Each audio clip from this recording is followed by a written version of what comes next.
Before we move on, here's a quick review of what we've learned in the first section of this course. Number 1, we've learned that HTML is incredibly ubiquitous. It's everywhere. Obviously, every web page is made up of HTML, but even beyond that, once we start talking about device-native apps on your smartphone or your tablet, many of these apps have some sort of HTML rendering engine embedded in them. So there are many times when you probably don't even realize you're viewing HTML content. It's everywhere. Number 2, we learned that web pages are made up of elements, and creating an element is like making a sandwich.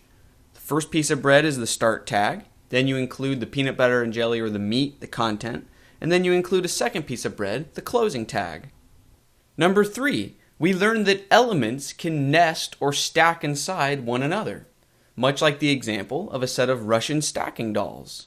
So to create a bulleted list in HTML, we take multiple list item, li elements, and we nest them inside an unordered list element.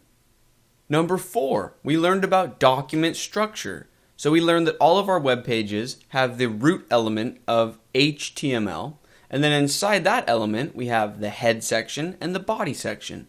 And the body section is where we include content, while the head section is where we include information about the page.